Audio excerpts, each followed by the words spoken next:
Welcome to my channel ETF Only Investing 2025. This video is for only education purpose. I am not a SEBI registered financial advisor.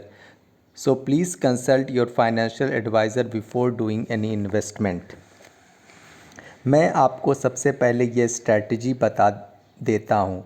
इस strategy में आपको ठीक 3 बजे market value पर एक quantity gold बीज में और एक क्वांटिटी आईटी बीज की खरीदनी है। यह स्ट्रैटेजी बिगिनर्स के लिए बहुत ही अच्छी है जिन्होंने अभी अभी स्टॉक मार्केट शुरू किया है। इस स्ट्रैटेजी में आपको रोज़ रोज़ एनालिसिस करने की ज़रूरत नहीं पड़ती है क्योंकि आप ठीक 3 बजे मार्केट वैल्यू यानी उस 3 बजे जो भी गोल्ड बीज और आईटी बीज की प्राइस होती है उस प्राइस पर आप ख़रीद लेते हो।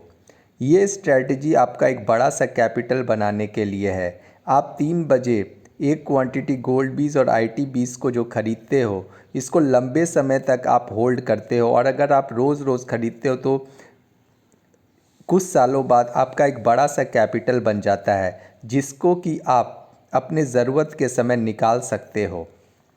अगर आप रोज़ रोज़ इस स्ट्रैटेजी के अनुसार इन्वेस्ट करते हो तो आपको एक सेविंग की आदत लगती है। इस स्ट्रैटेजी की एक बहुत ही अच्छी बात यह है कि इसमें सिर्फ आपको 100 रुपये इन्वेस्ट करने हैं और वो भी अपने मन के मुताबिक। मान लीजिए क्या कि आपके पास आज 100 रुपये नहीं है, आपके पास आज सिर्फ 70 रुपये, तो आप सिर्फ गोल्ड बीज ही खरीदोगे। अगर आपके पास 40 रुपये हैं तो आप सिर्फ आईटी बीज ही खरीदोगे। अगर आपके पास आज पैसे नहीं हैं तो आप इन्वेस्ट नहीं करोगे। अगर मान लीजिए कि आपके पास 1000 रुपये है तो आप 10 ही दिन इन्वेस्ट करोगे।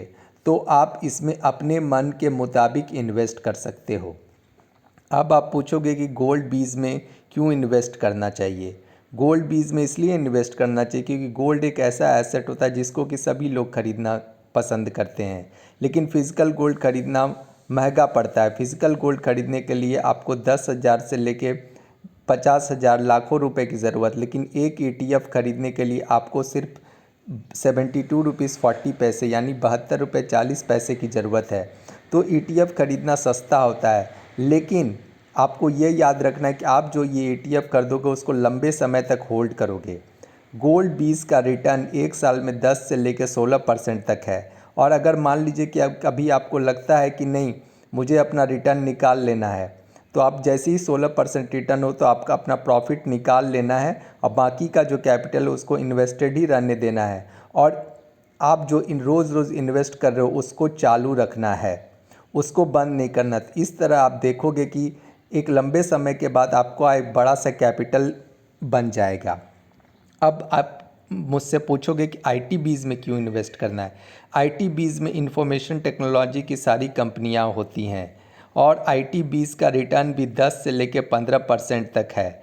और आईटी बीज में सारी इंफॉर्मेशन टेक्नोलॉजी की कंपनियां होती हैं। मान लीजिए कि आप किसी एक स्टॉक में इन्वेस्ट करते हो तो आपको उस स्टॉक का चार्ट देखना आना चाहिए, वहाँ कहाँ पे सपोर्ट है, कहाँ पर रेजिस्टेंस है, ये सब देखना आना चाहिए। कब उसको बेच देना है, कब तक उसमें इन्वेस्ट कर रखना है, ये सब बातें जानना। उसके फंडामेंटल भी आपको एनालिसिस करना पड़ेगा। लेकिन आईटी बीज में आईटी की सारी कंपनी, आपको कुछ नहीं करना, आपको चुपचाप इन्वेस्ट करना है और लंबे समय तक इसको होल्ड करना है।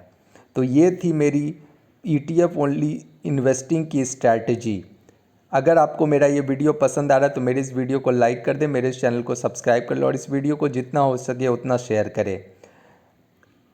और अंत में आपको ये बात बताना चाहता हूँ कि this video is only for educational purpose. I am not a SEBI registered financial adviser, so please consult your financial adviser before doing any investment. कल फिर से मिलते हैं एक नए वीडियो में, तब तक के लिए आप सभी को मेरा नमस्कार।